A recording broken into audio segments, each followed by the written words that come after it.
है पूजा की कमी पूरी हो जाती है। इसलिए पूजा में पुष्प जरूर रखिएगा।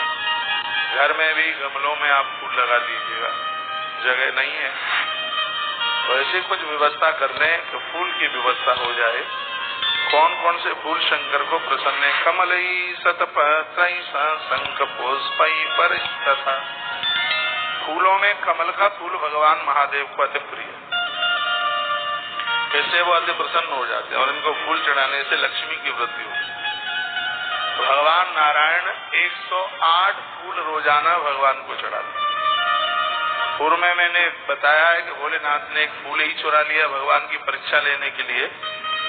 तो भगवान नारायण को लगा कि मेरा संकल्प खंडित हो रहा है, तो वो अपनी एक आंख निकालकर चढ़ाने को तैयार हो गए। जैसे आंख निकालने को तैयार हुए तो पिंडी फाड़ कर भगवान शंकर प्रसन्न हो गए। उन्होंने कहा रुकिए रुकिए, एक तो आज से तुम्हारा नाम कमल नयन होगा। तब से नारायण का नाम एक कमल नयन हो गया है। और इस पूजा में श्रद्धा देख करके भगवान महादेव ने एक चक्र नारायण को अर्पित किया। से पुराण में कथा दी है, उसी का नाम सुदर्शन चक्र है। ये भगवान शंकर ने प्रदान किया। कब? जब भगवान नारायण रोज पुष्प चढ़ाते तो शिवरे देवता ये फूल से अति प्रसन्न होते हैं। जैसे पुष्प हल्का है, कोमल है, अपने मन को भी फूल की तरह बिल्कुल हल्का बनाइए। कमलई शतपुत्रैषः, वर्णन है कि कमल के फूल चढ़ाइए, सतपत्र चढ़ाइए, शंख पुष्पी चढ़ाइए, कुश पुष्प चढ़ाइए। धतूरा का फूल बहुत पसंद है उन्हें, मंदार और तुलसी दल जरूर चढ़ाइए। नहीं तो प्राय लोग इस बात के पीछे पड़े हैं कि शंकर जी को तुलसी नहीं चढ़ती, लेकिन यहाँ लिखा है तुलसी पत्रई बिल्वपत्र विशेषतः। भगवान महादेव तुलसी के द्वारा धरती की सभी वस्तुएं प्रदान कर देते हैं, वो इतने प्रसन्न होते हैं। तुलसी पत्र में प्रत्येक दिन 365 दिन महादेव के ऊपर तुलसी पत्र चढ़ाता हूँ। इसलिए चढ़ाता हूँ क्योंकि शास्त्र में लिखा है और हम उस बात को मानते हैं जिसको ग्रंथ में लिखा गया है। हर प्रदोष काल में तुलसी मंजरी भगवान शिव के ऊपर चढ़ाइए, आपके सगरे काम बनेंगे फटाफट। तुलसी भगवान को चढ़ाने से भगवान शिव अति प्रसन्न होते हैं। बेल पत्र के द्वारा पराभक्ति के साथ भक्त वत्सल भगवान शंकर की विशेष पूजा करें। बेल पत्र कहा जाता है जब हर चीज का अभाव हो जाता है तो बेल पत्र चढ़ाने से सभी की पूर्ति हो जाती है।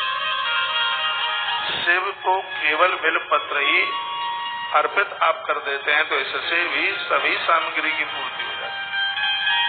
और अभी सावन का महीना चल रहा है, इसमें न चूकना। मैंने सावन लगने से पहले 5-7 वीडियो एक साथ डाला और ये कहा कि रात को गंगा जल में बेलपत्र डालो। 5, 7, 11 तो डाल ही लो। एकादश रुद्र 21, 51, 108 पानी में गंगा जल में डले रहने दो उसको रात भर। सुबह उसको पहुंचिए, उसके ऊपर ओम लिखिए, राम लिखिए, अपने इष्ट का नाम लिखिए। फिर एक एक बेलपत्र, उसी बेलपत्र की ज्यादा महिमा है जो एक एक करके चढ़ाया जाता है। कभी तो बहुत बेलपत्र होते हैं तो लोग मुठक्का भर भर करके चढ़ाते हैं, वही एक एक बेलपत्र शिव के ऊपर चढ़ाया जाए। चावल भी चढ़ाया जाता तो एक एक, मूंग के दाने एक एक, गेहूं का दाना यानी मुट्ठी भर के डालते हैं। 1 लाख पूरे हो गए। एक एक संख्या, हर संख्या को गिनते हुए भगवान महादेव के नाम का उच्चारण करते हुए एक बार नाम उच्चारण करें, ओम नमः शिवाय पूज्यामि। जब चढ़ा रहे हैं तब पूज्यामि बोलिए।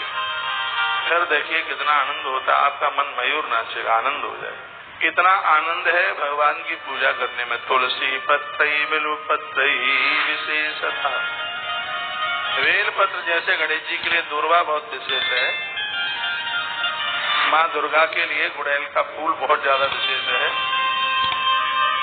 उसी प्रकार से भगवान शंकर के लिए बेल पत्र भी बहुत विशेष है। अभी मेरा 2 दिन का कार्यक्रम कलकत्ता में है, 6 और 7 अगस्त, और बड़े आनंद की बात है कि 2 दिन की चर्चा सिर्फ बेल पत्र के ऊपर।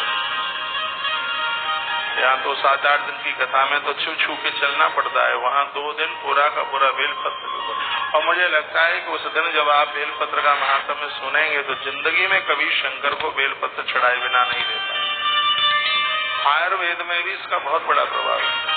अभी 3-4 दिन पहले की बात है, कोई माई रात को 12 बजे अपने बेटे के साथ परिक्रमा लगा रही थी। लोगों का यहाँ आना जाना हो रहा था, मैं जगह ही रहा था, सबको मैं मिल रहा था। तो उसने वो बोर्ड बाहर लगा हुआ देखा, उसके बेटे को रास्ते में बहुत ज्यादा उल्टी हो रही थी। इतनी उल्टी हो रही थी कि वो माँ घबरा रही थी कि होता क्या है। वो टीवी पर तो सुनती रहती कथा, तो आई, उसकी आंख में आंसू थे। कहा महाराज जी आपके यहाँ डॉक्टर इस समय बैठे हैं। मैंने कहा हुआ क्या है? कहा बच्चे को इतनी उल्टी हो रही है और कैसे भी बंद नहीं हो रही, बालक कांप रहा था। तो हम दिन में भगवान को बेलपत्र चढ़ाते हैं, फूल पत्तियां सिगरे उतार लिए जाते हैं, सालग्राम से तुलसी नहीं उतारी जाती, और महादेव से बेलपत्र भी उतारने की जरूरत होती नहीं है, उसको दूसरे दिन पूजा में ही उतारा जाता है। तो भगवान के ऊपर बेलपत्र चढ़े हुए थे, मेरी पूजा में रोज ही चढ़ते हैं भगवान की पूजा में। मैंने उसको मुकुंद को बोला, वो फटाफट ऊपर से बेलपत्र लेके आए, और वो बेलपत्र लेके आया, बच्चे को वो बेलपत्र 3 पत्तियां उसको दी, और जैसे ही उसको 3 पत्तियां वो बेलपत्र की, एक में 3 बेल पत्तियां दी तो उसको 3 दिए। तो जैसे उसने दांतों से चबा करके ऊपर से 1 गिलास पानी पिया, उसकी उल्टी छूमंतर हो गई, मुस्कुराते हुए गए, परिक्रमा लगा रहे थे, आनंद हो गया। तो बेलपत्र तो आयुर्वेद में भी इसको बड़ा स्थान मिला है। बेलपत्र बहुत वंदनीय है।